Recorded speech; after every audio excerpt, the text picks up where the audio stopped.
अभी देखो, ओस्टेड ने एक प्रयोग करा था जो कि अभी मैंने आपको करके दिखाया।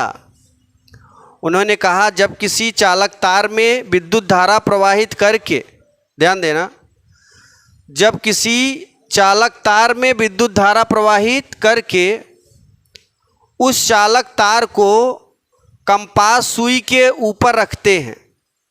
कहाँ पर रखेंगे? तो उसकी जो सुई है वो विक्षेपित हो जाती है। क्या हो जाएगी? विक्षेपित। ये ना अपने स्थान से तुरंत हटेगी, क्योंकि जैसे ही आप किसी तार में विद्युत धारा प्रवाहित करते हो तो वो तार उसके चारों ओर चुंबकीय क्षेत्र उत्पन्न होगा। और आप जानते हैं चुंबकीय क्षेत्र में दो ध्रुव होते हैं, एक उत्तरी और एक। अब इस तार में उत्तरी दक्षिणी बन गया है।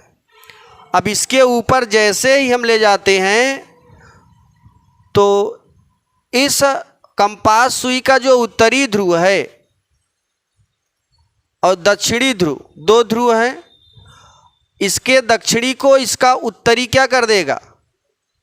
आकर्षित करेगा, खींचेगा। और उत्तरी उत्तरी क्या करेगा? या दक्षिणी दक्षिणी। याद रखना, जब किसी तार में विद्युत धारा प्रवाहित करके उस तार को कंपास सुई के ऊपर ले जाते हैं तो उसके सुई में विक्षोभ उत्पन्न होता है। और जब किसी चालक तार को बिना धारा प्रवाहित किए उस चालक तार को इस कंपास सुई के ऊपर ले जाओगे तो सुई में कोई विक्षोभ नहीं होगा। क्यों नहीं होगा? क्योंकि इसमें कोई भी चुंबकीय क्षेत्र उत्पन्न नहीं हुआ। जब तक चालक तार में धारा प्रवाहित नहीं होगी तब तक ये चुंबक बनने वाला नहीं है। तब तक ये इसके ऊपर कितनी भी ले जाओ, इसके सुई में कोई विक्षेप उत्पन्न नहीं होगा। अब जरा देखिए, चित्र के माध्यम से देखते हैं। देखिए, यहाँ पर एक चालक तार है, ये धन है, एक ऋण, ये प्लस है, ये माइनस। यहाँ पर एक कुंजी लगा देते हैं। अब देखिए सभी लोग, ये जैसे ही इस तरफ धारा जाएगी ऐसे, फिर ऐसे वापस चली आएगी।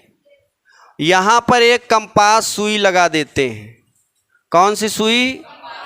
कंपास सुई कैसे होती भाइयों? ये ऐसे बनाना कंपास सुई, ऐसे, ठीक है। ये कंपास सुई है, दोनों तरफ सुई जैसा रहेगा, बीच में चौड़ा रहेगा।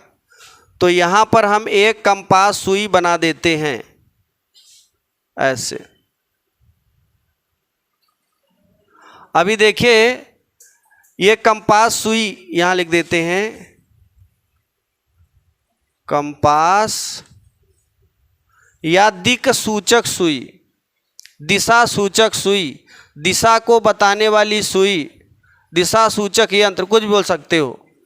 और ये क्या करता है? दिशा को बताता है। किसका बना होता है? चुंबक का, ठीक। तो देखो, जब इसमें धारा प्रवाहित नहीं करे थे तो इस तरीके से सुई थी, और जैसे ही कुंजी के को लगाया, धारा प्रवाहित करी, तो वैसे ही इसके सुई में इस तरीके से विक्षोभ उत्पन्न हो जाएगा। पहले ऐसे थी, अब विक्षोभ उत्पन्न होगा तो इस तरफ चला आएगा। तो इसमें हम लोग तीन स्टार पॉइंट लेते हैं यहाँ पे। कितने स्टार? 3। पहला ये है, जब किसी चालक तार में विद्युत धारा प्रवाहित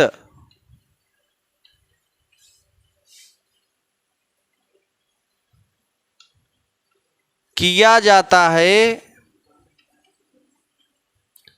तो तार के चारों ओर एक चुंबकीय क्षेत्र उत्पन्न हो जाता है।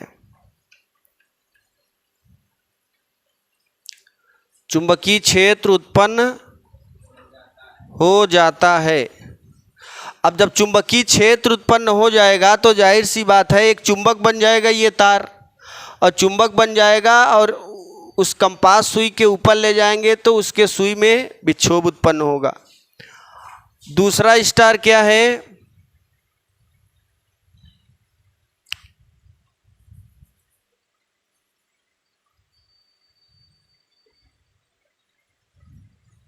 दूसरा स्टार क्या है भाई?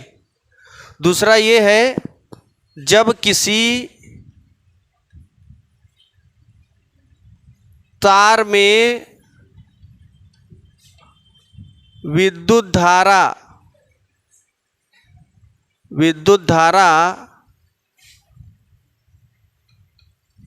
प्रवाहित किया जाता है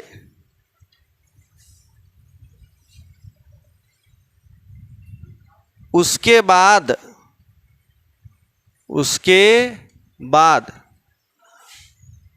तार को कंपास सुई के ऊपर रखते हैं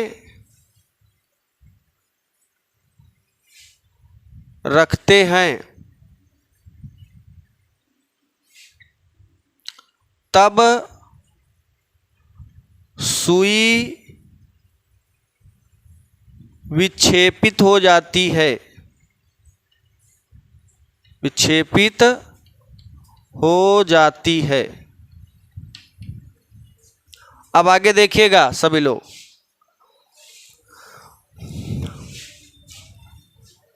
देखो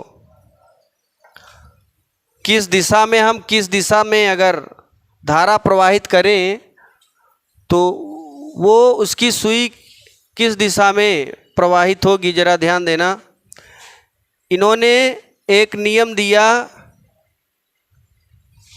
स्नो का नियम।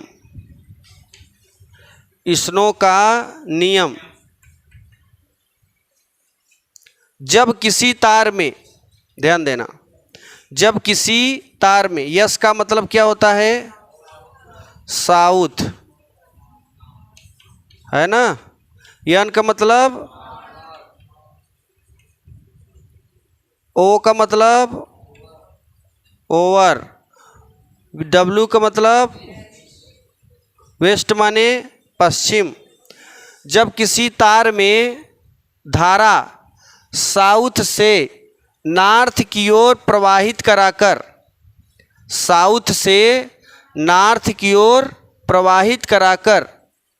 तथा उस तार को देखो मान लो इसी में साउथ से नॉर्थ की ओर धारा प्रवाहित करे, इस तार को कंपास सुई के ऊपर, ओवर माने क्या होता है? ऊपर रखते हैं, तो जो ये सुई होती है वो पश्चिम की ओर, वेस्ट माने पश्चिम की ओर अपने स्थान से मुड़ेगी, विक्षेपित होगी। और अगर साउथ से नॉर्थ की ओर प्रवाहित कराकर ऊपर ना रख के तार को कंपास सुई के नीचे रख दोगे तब उसका जस्ट विपरीत हो जाएगा, पूरब की ओर प्रवाहित होने लगेगी। बात समझ में आई? वेस्ट के बजाय किधर चली जाएगी? पूरब की ओर, उल्टा। अभी देखो, जब भी प्रयोग करना आप लोग एक कंपास सुई खरीद लो, ठीक है, घर पे जाके ये कंपास सुई है, प्रयोग करोगे तो जो यहाँ पे मैंने स्नो का नियम है ये आपको अच्छे ढंग से समझ में आएगा। बहरहाल मैंने दिखा दिया सब लोगों को तसल्ली के लिए, है ना। आगे देखिए, ये तो स्नो का नियम है।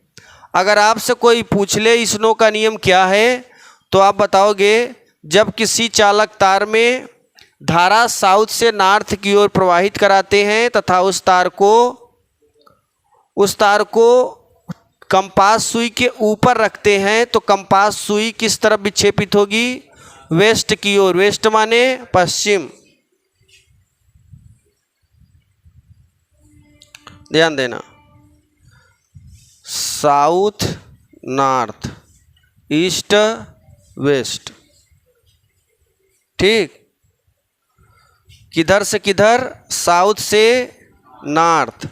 अब यहाँ से एक और हम यहाँ सेल लगा देते हैं,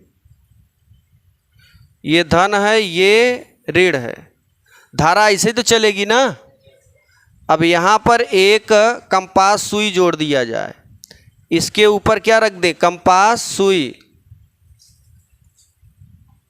ऐसे बना देते हैं, ये कंपास सुई है, ठीक।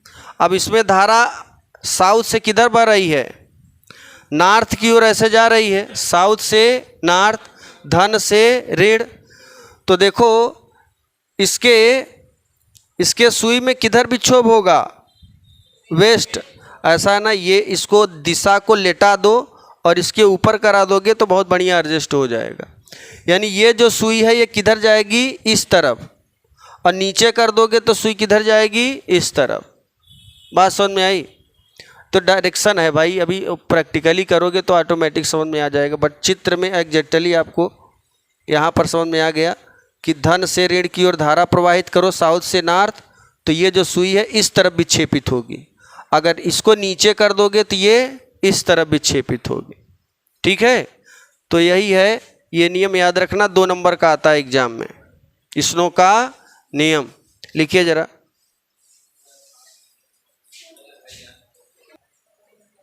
चले देखिए, बहुत इंपॉर्टेंट टॉपिक, क्लास 10th में भी आप लोगों ने पढ़ा होगा, बायो सेवर्ट का नियम, और आपके क्लास में है ही। तो बायो और सेवर्ट 2 वैज्ञानिक थे, बायो और सेवर्ट। उन्होंने चुंबकीय क्षेत्र की तीव्रता को ज्ञात करने के लिए एक नियम दिए जिसे बायो सेवर्ट का नियम कहते हैं। ध्यान देना, बायो एवं सेवर्ट नामक वैज्ञानिक ने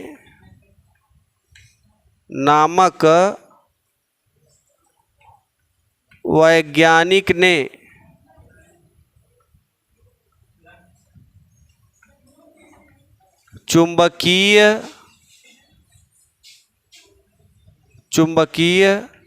क्षेत्र की तीव्रता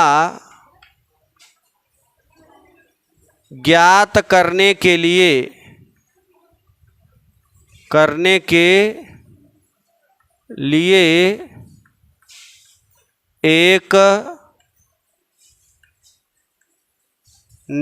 दिए जिसे बायो सेवर्ट का नियम कहते हैं।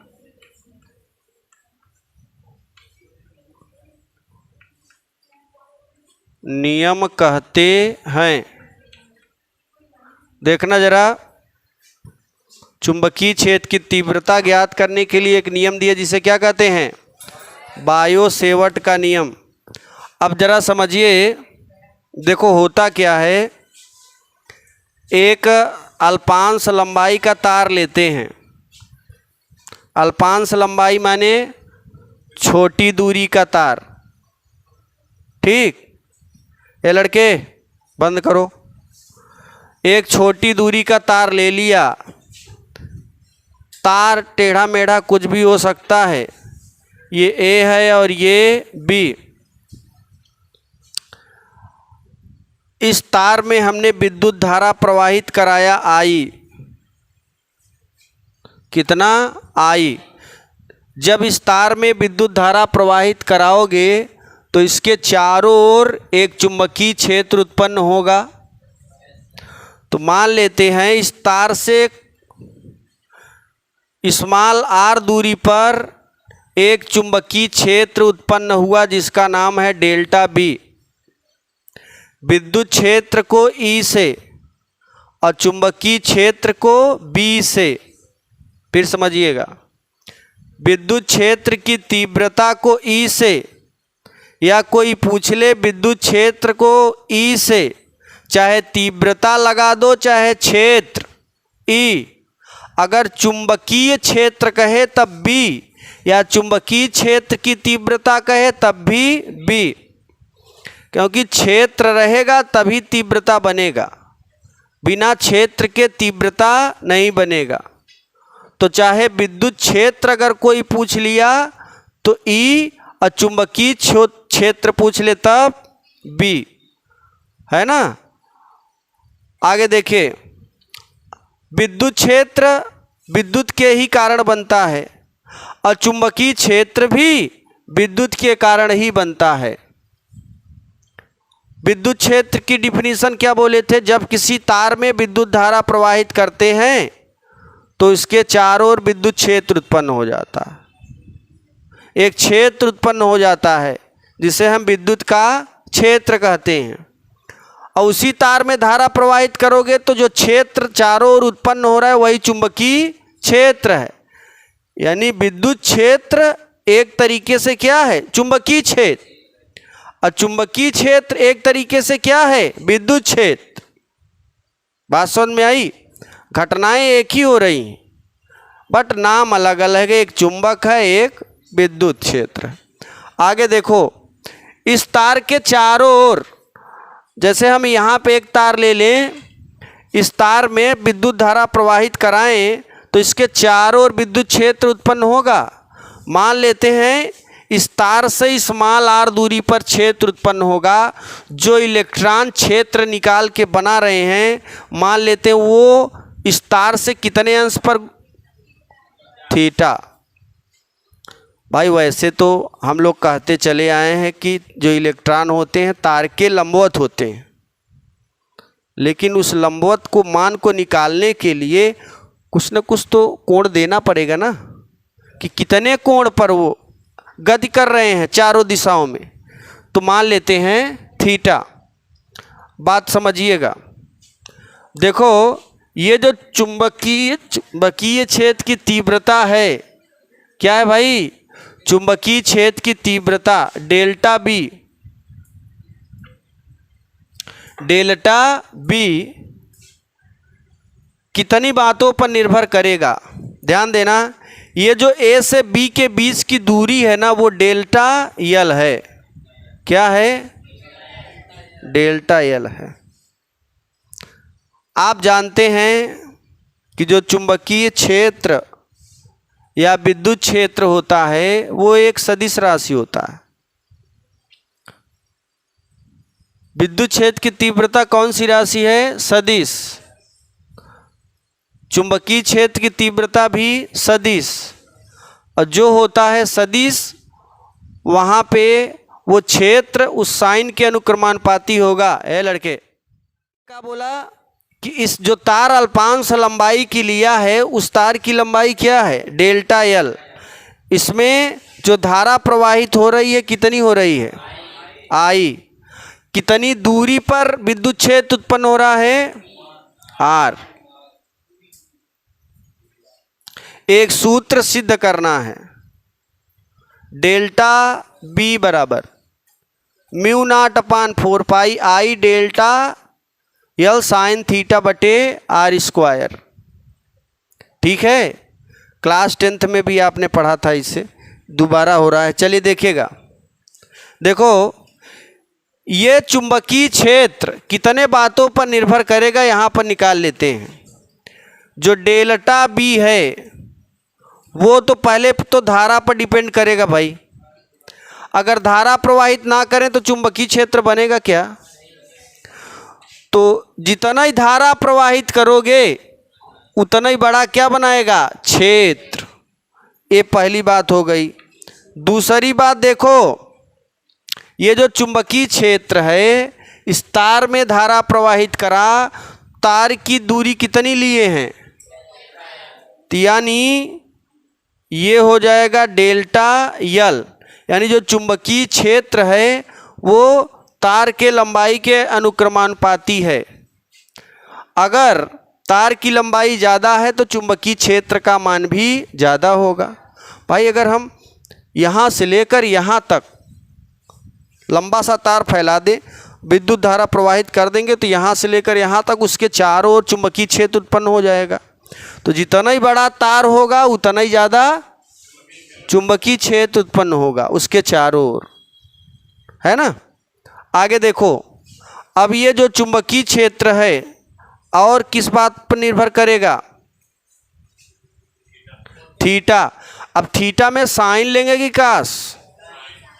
साइन। क्यों साइन लिए? क्योंकि ये सदिश है, सदिश में साइन, अदिश में कास। तो ये हो जाएगा साइन थीटा के अनुक्रमानुपाती। आगे देखिए, अच्छा ये बताओ, अगर हम इस तार से ज़्यादा दूर रहें तो चुंबकीय क्षेत्र बढ़ेगा कि घटेगा? घटेगा। यानी दूरी अगर बढ़ाओगे तो क्षेत्र का मान घटेगा, और दूरी कम करोगे तो क्षेत्र का मान, अरे यार सीधी बात है, ये 11,000 गया है, इसमें चारों तरफ चुंबकीय क्षेत्र है। जब हम ज़्यादा दूर रहेंगे तो करंट मारेगा? नहीं मारेगा ना। तो चुंबकीय क्षेत्र क्या हो गया? कम।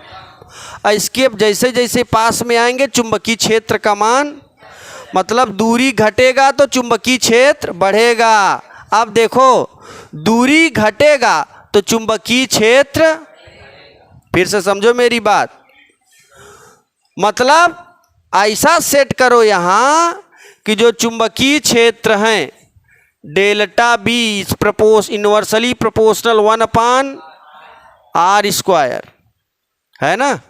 इसकी तुलना हम लोग कूलाम के नियम से करते हैं। कूलाम में क्या है? F बराबर K इंटू Q1 Q2/r², उसमें भी r², इसमें भी r²। ये समीकरण हो जाएगा। ध्यान देना, r² क्यों कर दिया? एक क्षेत्र बन रहा है, लंबाई गुणे, तो अब चारों तरफ तो दूरी बराबर है ना, इसलिए डबल लेते हैं। ठीक, डबल लेंगे, r² कर देंगे। तो दूरी घटाओगे तो चुंबकीय क्षेत्र का मान, और दूरी बढ़ाओगे तो चुंबकीय क्षेत्र का मान घटेगा। ज़्यादा पास में अगर आओगे 11,000 के, तो आपको ज़्यादा ही खींचेगा, तो चुंबकीय क्षेत्र बढ़ जाएगा। और दूर रहोगे तो चुंबकीय क्षेत्र ये घटेगा, ये बढ़ेगा, ये बढ़ेगा, ये घटेगा। आगे और कुछ बचा? सब हो गए। इसको स्क्वायर में रखते हैं ना, क्योंकि देखो चारों तरफ इधर भी है, चारों दिशाओं में है ना ये। तो यहाँ पे एक गोली एरिया बना रहा है, और गोली एरिया का मतलब अनुप्रस्थ काट का क्षेत्रफल πr²। बात समझ में आई? तो पाई तो लेंगे नहीं, तो यहाँ दूरी के स्थान पे क्या करते हैं? r² कर देते हैं। चलिए देखिए आगे। अब हम समीकरण 1, 2, 3, 4 को संयोजित करेंगे। समीकरण 1, 2, 3 एवं 4 को संयोजित करने देखो, जब संयोजित करोगे ना, delta B is proportional to delta B, बाईं तरफ 4 डेल्टा बी हैं, एक ठे लिख दो। अब ये देखो, आई डेल्टा एल साइन थीटा, आई डेल्टा एल साइन थीटा, अब बटे में और संयोजित माने इकट्ठा कर लो गुणा में। ठीक, तो ये सब तो अंश वाले थे, तो अंश वाला अंश में गुणा कर दिया, और ये बटे में है इसलिए कहाँ रहेगा? हर में। अब देखो ये प्रोपोर्शनल हटेगा ना, एक कांस्टेंट मिलेगा μ0/4π आई डेल्टा एल साइन थीटा बटे, ये μ0 क्या है? हवा या निर्वात की चुंबकशीलता, है ना, हवा या निर्वात की चुंबकशीलता। एप्सिलॉन नॉट क्या था? हवा या निर्वात की विद्युतशीलता। ठीक, ये देखो पढ़े थे ना, ये हवा या निर्वात की विद्युतशीलता है और ये हवा या निर्वात की चुंबकशीलता है। हाँ, माध्यम में मान रखेंगे म्यू नॉट का, आगे आएगा ना। अभी देखो इसी चैप्टर में ये जो है एप्सिलॉन नॉट म्यू नॉट के बीच संबंध का सूत्र निकालेंगे हम लोग, ठीक है। म्यू नॉट और एप्सिलॉन नॉट के बीच क्या निकालेंगे, संबंध का सूत्र, ठीक। तो यहाँ पे देखिए, ये जहाँ में क्या लिखेंगे, ध्यान से समझिएगा। अभी इसको मीट देंगे, आपको अपने से लिखना है 10⁻⁻7 न्यूटन प्रति एम्पियर स्क्वायर, इतना लिखिए।